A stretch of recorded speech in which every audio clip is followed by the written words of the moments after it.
takir. Batang itu pecah lagi. Ora pecah. Betul.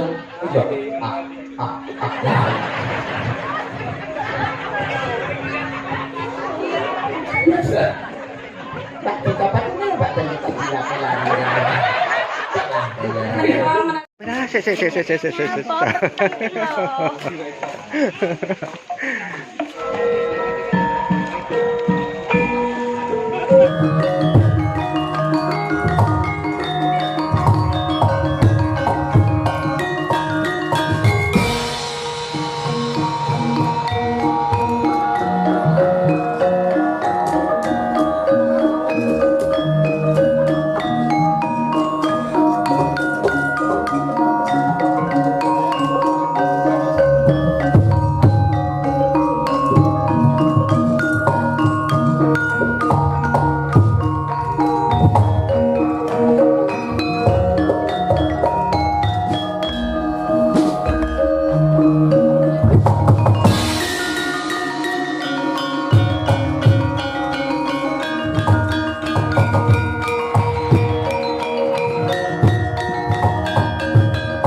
nyadun dawuh ing kalenggahan mangkiripun Dukuh Indrawati sampun siya gamidhangetaken punapa ingkang dados dawuhipun Kanjeng Koko Prabu. Ya. Ya. Mau ngarepun Kakang wis ngandhakake yen putra Mandura putrane Samarga Kanjeng Rama Prabu Basudewa kuwi kang cinathet nuksara silah kang resmi amung 3. Ya kuwi pun Kakang Yayi Indrawati lan Kakang Yayi Brontojaya. Pun Kakang wis mukti bau bendha jumenapa ing negara Mandura muncul keprabone Samarga Kanjeng Rama Prabu kuwi. Wong dene kaya Kakang Yayi Narayana uga wis mukti bau bendha jumeneng pinangka jejeg sing pengayomaning para kawula agung ing negara Ndwarawati. Wong dene Kakang Yayi Brontojaya nganti kulumban dina iki sing mapan ing paman Banon Cinawi. Tegese isih melu kelawan Kakang Yayi Ndwarawati. Aku bisa nampa. Aku bisa nampa. Ya jalaran wiwit duk nalika isih cilik ing Widara Kandhang. Pancen Bratajaya kuwi luwih cedhek kelawan Yayi Narayana yen kok kabandhingake kelawan Kakang. Mula duk nalika saksurute Kanjeng Rama Prabu Basudewa yuni pun Kakang paring dawuh lan andhang marang Adi Gusti Rara Ireng. Rara Ireng sabanjure Kakangmu Mandura wis jumeneng dadi ratu. Kakangmu Narayana wis jumeneng dadi ratu. Iki kanthi kowe. Sabanjure kowe milih mapan ning Mandura apa melu Kakangmu Narayana. Nalika semono nggonku ndawuhi, nggonku ndangu marang Kakang Gusti Bratajaya mengkono. Tibane kota si Bratajaya duweni pilihan dhewe. Bratajaya melu Yayi Kresna katon mening Ndwarawati. Abot-abote duwe adi wedok. Mula jroning telenging atiku kuwi rasane ra kestemene ra ana tega. Atase duwe adi wedok siji wae. Kok nganti kelungguhan iki durung pojo-pojo selek alasane jalaran isih melu kakange. Terus Koko Prabu Mandura kados pundi? Aku tak takon. Munggo rasa pangrasamu Yayi Bratajaya ki nek taun iki yuswane wis pira? Kirang boten kathah keladuka namung sawetawis. Yayi Bratajaya ngantos kelungguhan warsa menika sampun dungkap kalih dasa warsa Koko Prabu 20 taun. Mapan kalau berangkat kados mekaten 20 taun kuwi mungguhe wong Jawa hitungan dina iki kena wis diarani rada kaset sawetara. Rada kaset sawetara. Ya jalaran umume yen to tlatah Mandura Ndwarawati ngamarta lan saking wontenane kuwi bocah kuwi yen wis umur 17 taun digoleki pacangan. Yen wis umur 18 taun banjur dirabekake. Ra ngono ya. Kalungguranku napa ingkang dados sabaripun Kanjeng Koko Prabu. Nah, iki upama ya. Iki upama tembung upama iki kena balik lan kena bacut. Liripun kados pundi Koko Prabu? Ora Yayi Kresna iki munggono duwe IP ngono. Cita-citamu iki piye ya?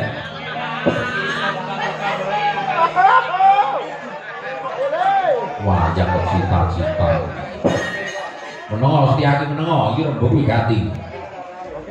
Pepenginanmu kuwi kira-kira piye duwe kadang ipin? Calone sok sing mengku garwa. Adimu si Bratajaya kuwi mungguh kriteriamu iki kaya apa? Nang arep aku wis Dhuwur. Kongko mati. Yen kos ngantos kalenggan mangke kula menika boten gadhahi kekudangan dumateng Yayi Bratajaya. Jernyatanipun najan to kula gadhahi kekudangan namung kula ngurmati ingkang lampahi menika mangke Yayi Rara. Kula-kula jane ngawak menawi to kekudangan kula menika boten saged kawujudan, boten saged kasembaran wontenipun namung cumo, wontenipun rak namung beliau. Mau ngarepun Kakang Irak wis kandha. Iki upama tegese kena bacut lan bisa kena bali. Sebisane tak baleni iki upama kena bacut kena bali. Pepenginan Kyai Kresna yen duwe ipin piye? Boten nama muluk-muluk ora. Kula menika yen to gadhahi kadang ipin kang badhe mengku garwa kadang kula Yayi Bratajaya. Ingkang kula pingine namung setunggal menika mujudaken satriya praiku sumara besin madu. Ingkang angka kalih satriya ingkang gadhahi raos bekti gangsal perkawis.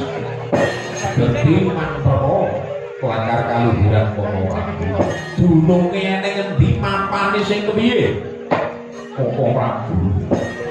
Bekti gangsal perkawis menika ingkang sepisan bekti marang Gustine. Manembak marang ngarsaning Hyang Margi Betrat nut satataning agama suci ingkang rinasuk Koko Prabu. Kuwi bekti kang sepisan nuwun inggih. Kang angka loro ya. Ingkang angka kalih satriya menika kedah bekti dumateng tiyang sepuhipun. Tiang sepuh jaler, tiang sepuh estri, jernyatanipun satriya ingkang bekti dumateng Rama Ibu kok ateges sampun dungkap mangsangkan paraning dumateng. Mula bukane bisa tumitah ing alam padang ora ana liya kejaba Rama Ibu kang kinarya sarana. Sing angka 3 ingkang angka 3 menika bekti dumateng para sepuh. Lah kok para tuwa kuwi beda karo bekti marang wong tuwa, marang wong tuwa.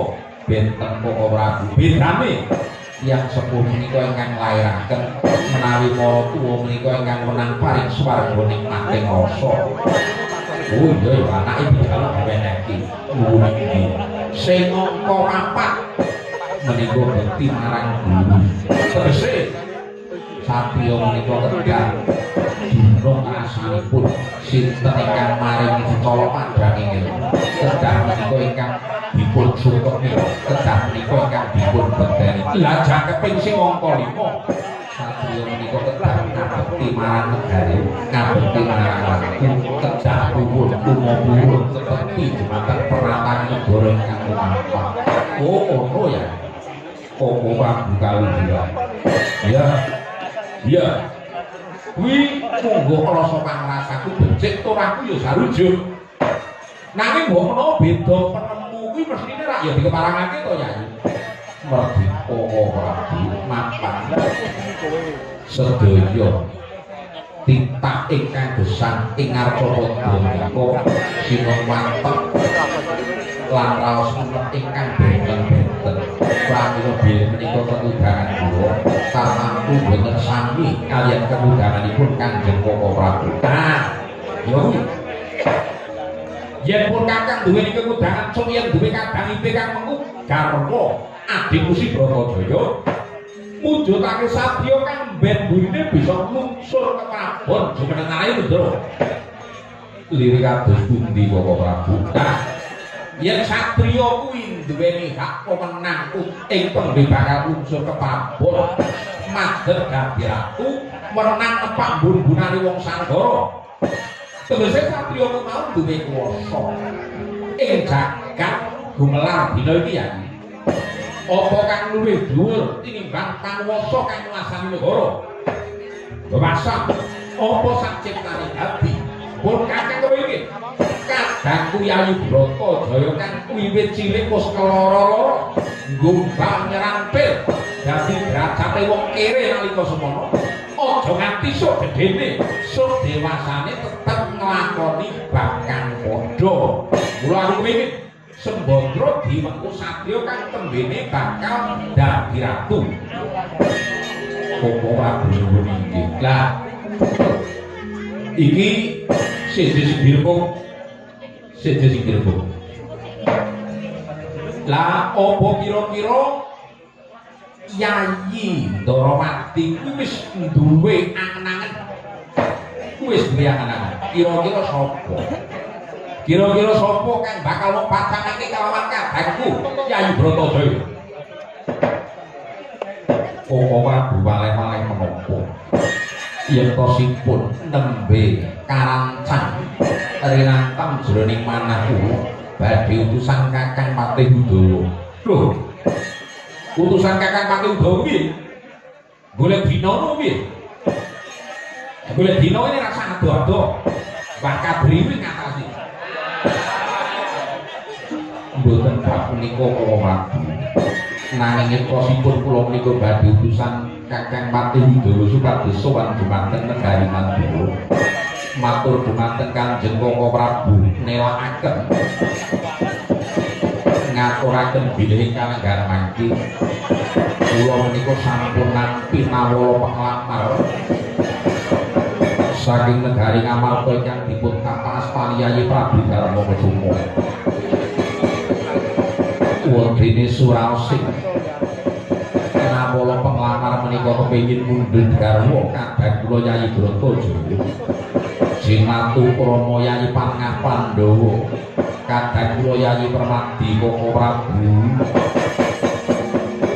kapiyak gesang kapirangu rinangkul kinempet kompet dosa renaning bawana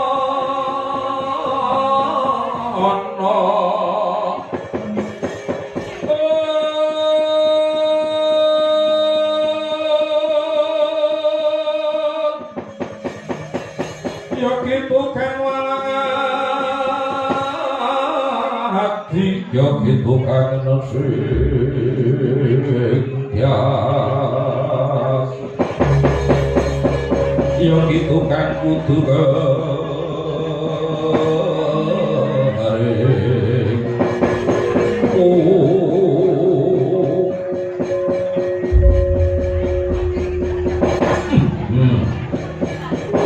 Yayi Prabu Prabu wonten jaru gletek petele jebule aku wong dilamake aku ki wong dilamake kepara ramu kandhani yen Yayi Bratajaya wis nampa penglamar saka negara Ngamarta nembe iki kula badhe matur kok ora ketelak wis kaset tegese iki nyocok rasaku ternyatane Yayi Prabu kudu nika yen kok tekanku dina iki mestine Yayi Prabu Ndarawati luwih duwe luwih dene tipis luwih dene Waskita wis bisa mbatang apa kang dadi leketane rasaku Yayi tekanku ing kene iki setemene nampa dawuh saka Kanjeng Rama Marasepuh Rama Prabu Salya Mandaraka supaya nglamarake kadangku Yayi Bratajaya kan bakal diwengku dening dulur ipeku Yayi Burisrawa. Mula mau ngarep Kakang wis paring dawuh undanganku Bratajaya Wisra yen duwe bojo sing mengku satriya kang tembe burine bakal nglungsur ke Prabon Jumeneng Nalendra duweni panguwasa lan menang tepak mbun-bunane wong Sanggara nanging tibane padha Yayi Kresna Kepara Malawis napa pengawal Negara Ngamarta kang surasane Bratajaya bakal dirabi karo si Permadi. Permadi ngopo ing tandingake kelawan si Burisrawa. Gagah Burisrawa, gedhe Burisrawa, sugih Burisrawa. Kepala Permadi ku satriya kere, satriya gombang nyerantil bakal dijawabake kelawan Kyai Bratajaya. Kyai Kresna. Pancalku iki Wurana pelamar saka Ndara Ngamarta. Ya jalaran pun kakek wis nggawa calon manten kang bakal jawabake kelawan Kyai Wurusbandra. Kok menika boten nama kula badal dawuhipun Kanjeng Koko Prabu Naki. Sedaya menika sampun kalampahan. Tartamtu yen to menika dipun wurungaken kang tanpa sabab badhe kirang prayogi Koko Prabu. Damel raos kirang sekeca ing penggalipun kadang-kadang Barata Pandhawa. Oh! Yayi Kresna tegese nebotake Pandhawa. Mboten nama kula menika nebotaken kadang kula Barata Pandhawa. Pandhawa menika kadang kula Wreja Koko Prabu. Nyatane Yayi Prabu. Yayi Prabu Kresna ora kersa ngurungake pemangan saka Ngamarta. Janjane ya. Janjane aku iku aku dulur tuwe ora.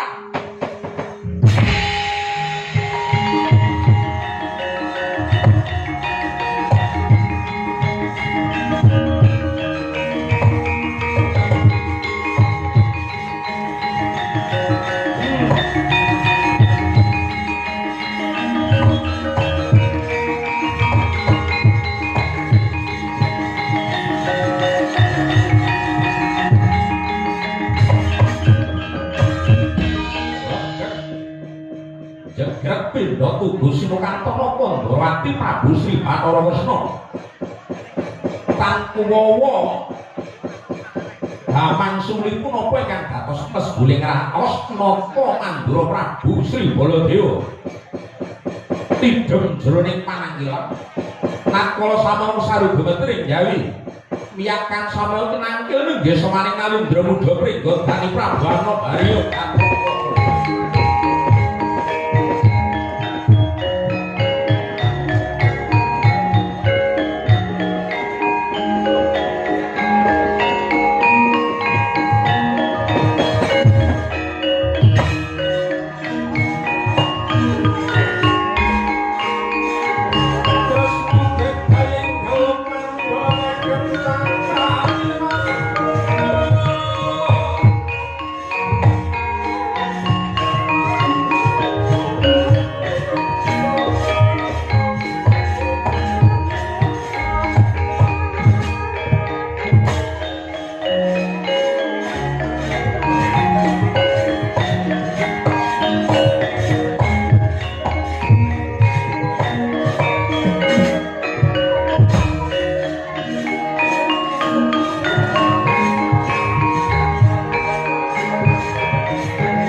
isin nggonku nyaman kan sesedokan marak ana ngarsanipun putraku ing Pringgondani Prabu Anomario Gatotkaca nggih tetungko padha kanthi karaharjan sowan mugi wong Prabu nggih Raja sowan kula putra ing Pringgondani dikal gampang diteparang kula ngaturaken sumeng kemen pangabekti kunjuk dhumateng sopan dukungan Kanjeng Prabu.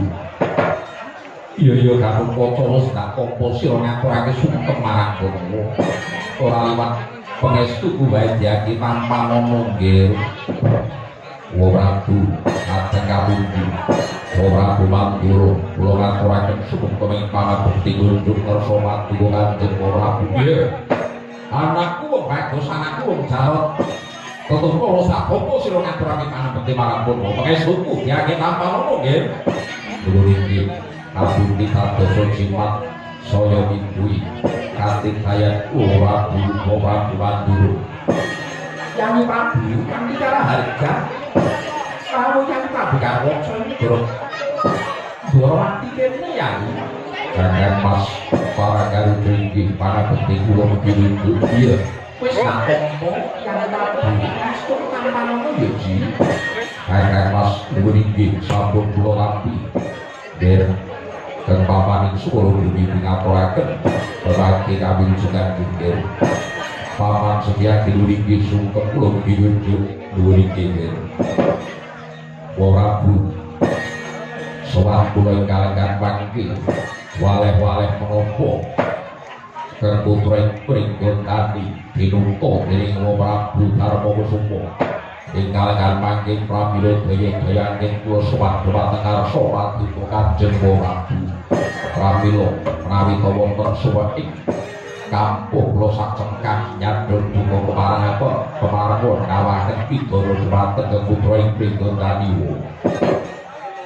wong bagus iya saka gedene tanggung jawab nampa jejiban saka kang kowe ngarep mula yen kono bakang kurang muji krana sarta isih gedhe pangapuraku yen tinimbang kelawan gedhening tresnaku marang sira kula Gatotkaca ora dunung iki ngaturaken duning pawu mawar kaki Prabu Gatotkaca matur yen to dinuka dening Yayi Prabu Darmakusuma nggih Gatotkaca sira dinuka babakan apa marang gage galmatua Prabu nuwuning wale-wale menapa ingkang pangke kula dinuka kadhawan supados ngaturaken nawara kunjuk dhumateng Prabu Dwarawati sira dinuka ngaturake nawara nggih Prabu nuwuning iya yen kepela kaya mangkon rada maju sawetara mara gage atur nawara sapa Kyai Prabu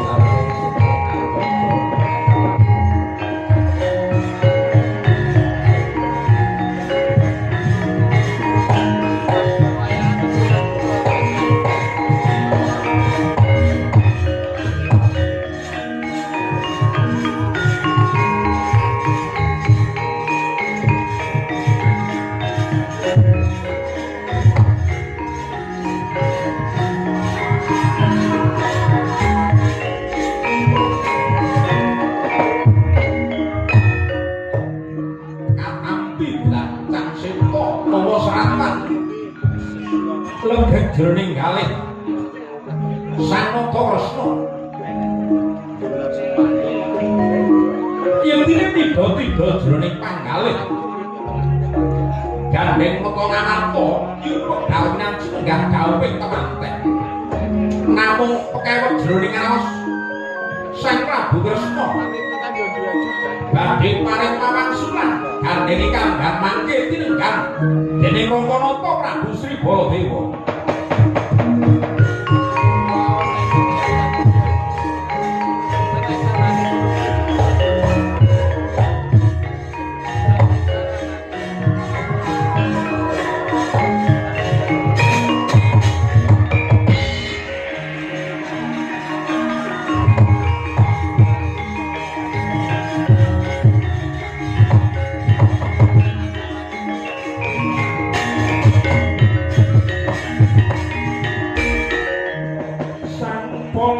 narapati mewahari naraswara kresna larang sanjang panon cinawi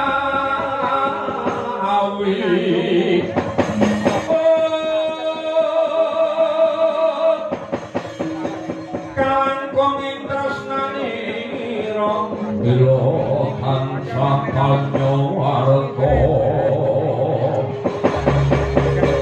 nila tansah kanya warga Sri Narendra kalih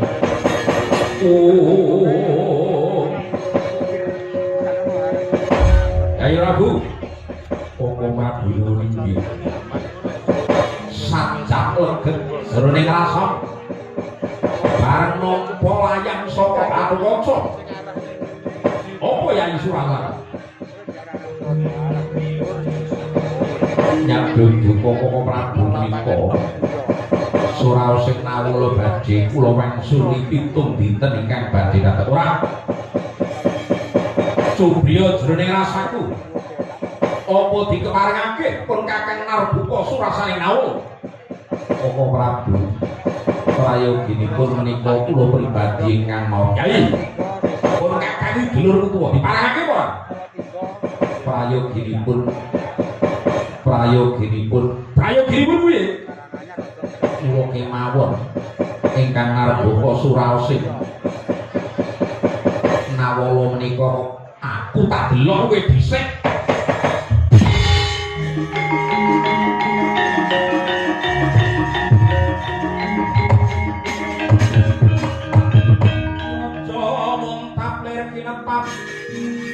Joko pangmawin mawis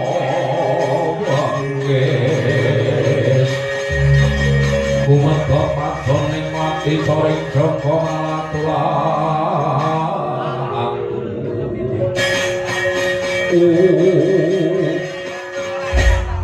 mau ngarep pustu rasa Cubriya jroning rasaku tak lintang-linting tak lipur-lipur nyatane atiku ora bisa dihapus iki nawala saka negara Amerta iki nawala kang surasane nakokake yen to Yai Prabu Darmakusuma kepengin enggal ana dina kanggo dhauping Yai Pranadi kelawan kadang Yai Brataya Yai Kresna aku kan bakal mangsi kanggo kaca wangsulane layang iki tak sun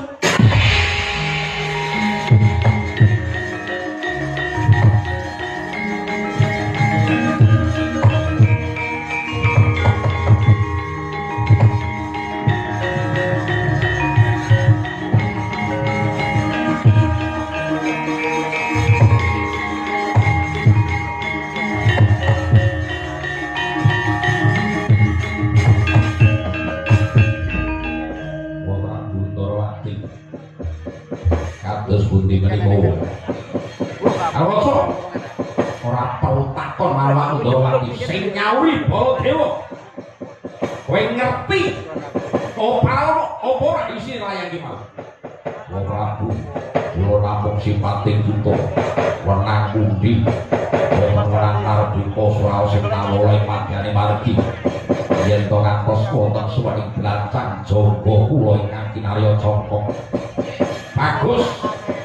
bagus rumakna kobokku sak predonan dina iki aku kan mangsuli lamaran saka negara Amarta tak ngurungake kan tanpa sabab ya jalaran Brata Jaya ora pantes dadi bojone Permati ku apa satya kere satya gombal karo ngrabi adiku kadang Yai Bratajaya rumakna Brata Jaya bakal tak dhawuhake kelawan kadangku Ipik Yai Burisrawa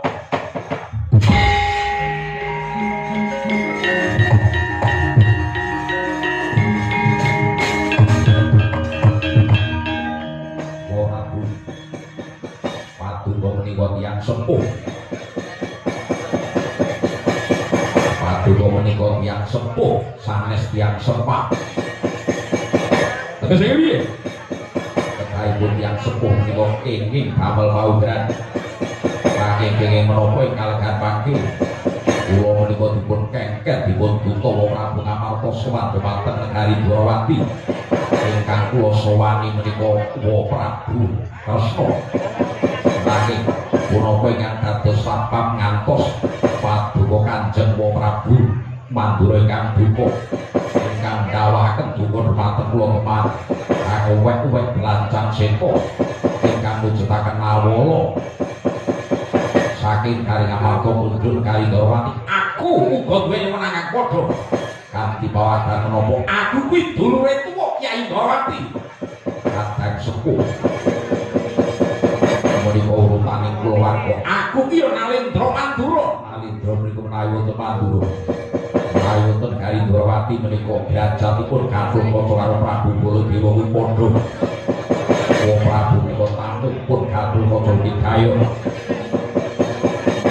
rancang mutlak gawipun Kanjeng Prabu Baladewa boten badhe kula ketum nanging seklimat aturipun gawipun Wa Prabu Dwarawati menika ingkang badhe kula pun lho umalancang kowe Harwaca napa kemawon badhe kula panggil badhe kula lampahi jernyatanipun kula menika duta pamungkas sinten mawon ingkang badhe ngalang-alangi menapa ingkang dados tanggal jawab kula rawe-rawe rantas malang-malang butuh bagus lanang terang ngerti ora yen direki Purbawasari Bratajaya ana tangane Baladewa kula ingkang pinangka duka yen to ngantos urung kawitipun Paman Permadi kaliyan Uwa Bratajaya ingkang wirah boten Paman Permadi ingkang wirah boten para pundhe Barata Pandhawa banjur Wiranata pribon dari Prabu Harwaca mila kula tokohi perjoting jaga perai dodo metu wong jaba keparat kula tenggawa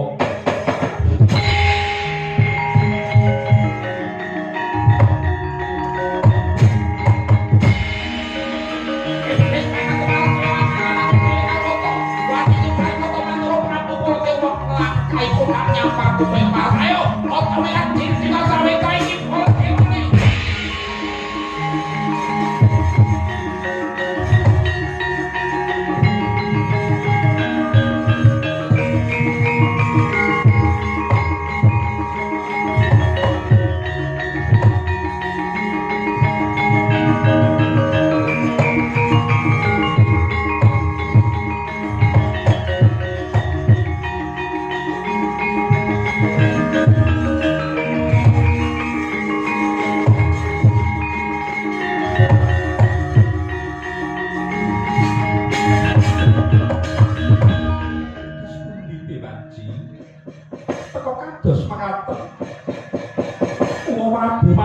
ndawakaken duka dumateng kadang kula yayi Gatotkaca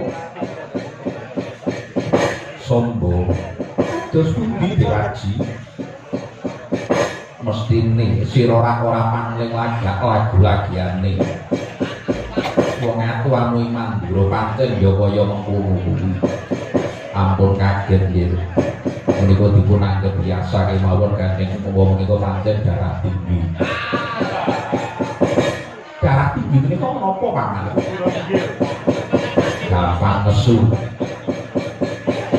gampang nesu ning apa-apa nesu nek luwih bengok-bengok niku teng poin Mandura Setyaki iki malah ora genah sing dikandhakake aja ngracuni pikirane anakmu Samba wonten timbalan kene dawuh Dewaji dina iki arep dikaya ngapa kedadian dumadi wis kebacut kaya mengkene tegese sisih sendiri rukun kampuran gane iki mengko bisa mbabar karya kang kurang prayoga mula sira Samba aja pegat ing kaprayitnan sira Samba aja nganti pegat kaprayitnan kepara malah tikrana kawaspadanmu aja nganti iki mengko ana kang ngriwuk kempul teman saya bebudak telakon kang dumadi negara Dwarawati nggih Kanjeng Rama namun sedika semakin dawuh Setyaki wonten timbalan kang dawuh Prabu aja kaya bocah cilik Yaki dina iki Maragaki sangatak napa wadya Balanegara Maragaki aja nganti mengko ana kang ngari biru ngrimu kempul marang gone kang bakalan ndayuda Koko Prabu Mandura kelawan putraku ing Pringgondani Kaki Prabu Karwaka dhuwur inggih kula lampung sendika ngestakaken gawé ngiras pantes dina iki bubar kang gantung sido jeneng ingsun bakal pundrang apa